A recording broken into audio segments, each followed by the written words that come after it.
Lorong kos Blok B. Sebuah cerita nyata atau hanya mitos? Jadi begini, ada seorang mahasiswa tingkat akhir, namanya Dimas.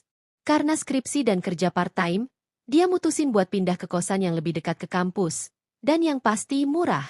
Akhirnya, dia nemu kosan tua di daerah Rawamangun. Kosan itu agak sepi, berdiri di pojok jalan belakang kampus, dekat bangunan tua yang katanya udah lama kosong.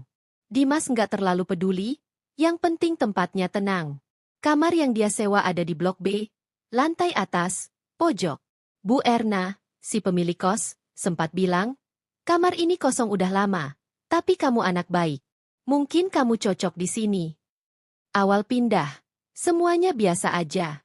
Tapi, malam kedua, Dimas kebangun jam 2 pagi karena dengar suara aneh dari plafon. Kayak ada sesuatu yang diseret, gesrek-gesrek, berat banget. Pas dia nyalain lampu, suara itu langsung hilang. Tapi begitu lampu mati, mulai lagi.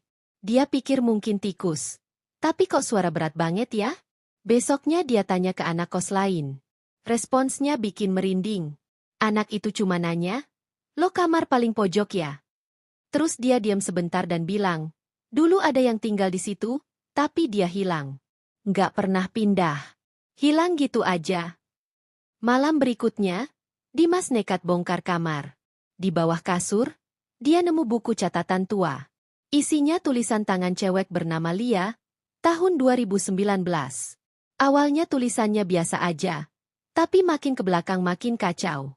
Lia nulis soal suara dari plafon, soal dia ngelihat mata dari ventilasi, soal dia dikunci dari luar, dan terakhir, dia tulis, "Kalau ada yang baca ini, tolong aku." Dimas makin takut. Tapi yang paling bikin panik, malam itu pintu kamarnya terkunci dari luar. Dia coba keluar, nggak bisa. Dan suara dari atas makin jelas. Saat dia senter ke plafon, dia lihat mata. Dan saat plafon retak sedikit, jatuh sepotong kain dan kalung kecil bertuliskan huruf L. Dia lari, dobrak pintu, dan pas keluar ke lorong, dia lihat sosok cewek berdiri membelakanginya, rambut panjang, diam di depan kamar sebelah. Pas Dimas mundur pelan-pelan, cewek itu noleh. Wajahnya rusak, matanya putih, dan dia ngomong tanpa suara. "Kamu lihat aku, ya?" Dimas langsung kabur malam itu juga. Dan dia nggak pernah balik. Tapi beberapa minggu kemudian, dia coba cari info soal kosan itu.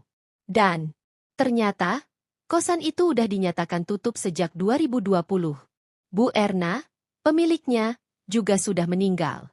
Dulu katanya